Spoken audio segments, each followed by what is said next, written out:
Hey guys, here to get into one of my all-time favorite artists, Scott Walker, and he's just simply a beautiful man, particularly by way of the albums he did in the late 1969 and his brief revival in the 90s. But he's someone who took off massively with the Walker Brothers, with a couple of singles they had, such as Matilda. But I think I really became a fan once he ventured on to his own entirely, the solo territory, because he's a very surreal man and often trying to paint a sonic portrait that's very reminiscent of film and it feels like a movie. You're listening to a film being played out. Particularly the album Scott 3 and Scott 4. They just feel like very just original masterpieces in their own kind of way because it's like a very fully realized vision of darkness. A man's vision of darkness and kind of holding a light within, but an ultimate mystique towards everything around him. And Scott Walker really it was alienating a lot of people who were fans of him by way of the Walker Brothers because this is like a very different place. This is a man who kind of largely fell into obscurity, when he was back in the time. But now he kind of has has generated this cult following. Just one of the most fascinating men, one of the most reclusive musicians, truly. Yeah, this is really fascinating and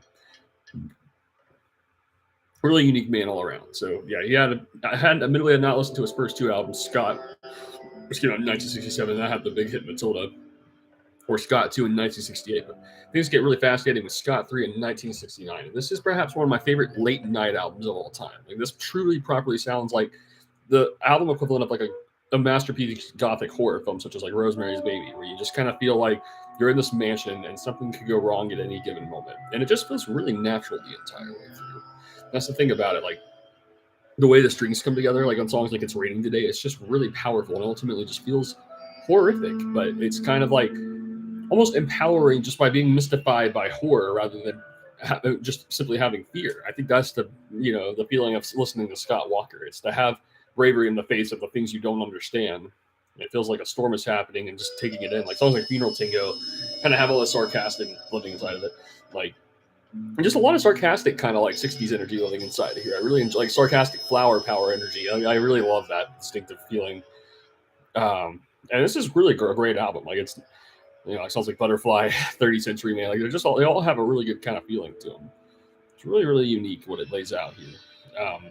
It's one of those albums. I'll just spit it and it always just kind of takes me to a certain place where I don't find myself looking at every single song title even at this point because I think it just literally just takes me there. But the album I really love by the most by him is Scott 4, which he also made in 1969. And this is the album I heard of him by first. And Scott Walker is just one of those guys. Like you just don't know what you're getting into with this man.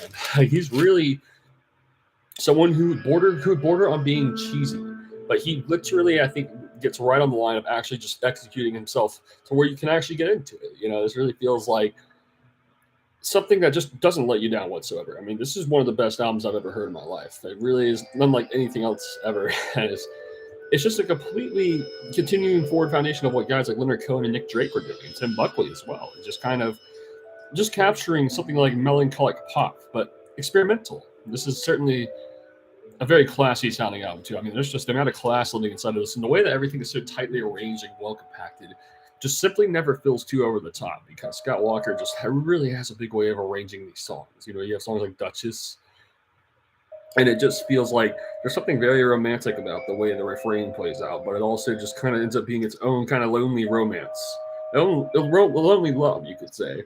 And Scott Walker just understands how that feeling can ultimately move forth yourself whenever you're in the midst of creating something.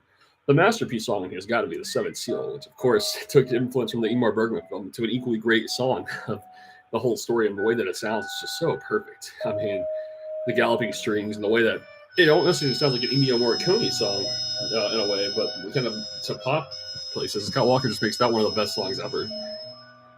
Like Angels of Ashes, that's just a really beautiful song of melodrama and just being really sweet all at the same time. Like the harpist chords here are definitely more like the subtle type, not abrasive whatsoever. The point where it sounds timeless, like a lot of harpist chords work in the 2000s would be. There's something about Scott Walker's voice and the way that World's Strongest Man, it just always feels like this humble, sweet tearjerker. I really love that so much. Like Boy Child, that's just a perfect song, and it just every single song here is just practically perfect. I mean, this is really a perfect album experience. It's very underrated. You have like Old Man's Back Again. I mean, I really love the confidence of arrangement in that song. The melancholy is really, really confident. Like Hero of the War is a masterpiece. It's just like a sarcastic kind of hippie pop song, but it's really perfect at what it expresses. It's something really horrific living inside of it, but it's not saying it. It's like a shallow kind of happy. It's a little intimidating.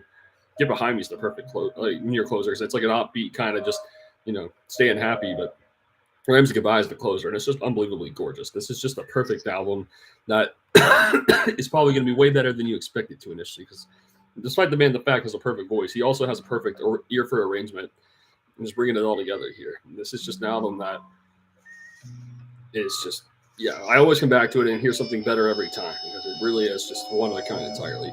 Yeah, then he fell into obscurity all through the 70s and 80s. He had a couple albums. I haven't listened to any of them, but I heard, really, it's just he kind of just, until he had a bit of a revival in the mid-90s with an album called Tilt, which is, I've only heard it once, and it's so absurdly different from Scott Ford that it's insane. Like, this is a lot more industrial, disturbing, harrowing. Like the song, this was not a previous song, but The Electrician. He did that back with the Walker Brothers. That's a horrifying song. It almost feels like that song, where it's like really horrific. It sounds like a man breaking out from something horrific for a moment, but then he returns right back to it. And Scott Walker just really slips into something beautiful here. He wasn't too big into the other albums he did, like after that, The Drift or Bish both. And I only heard those once. Those came out in 2006, 2012. But I ought to give him another listen. Scott Walker is certainly a very unique and interesting man. I highly recommend him.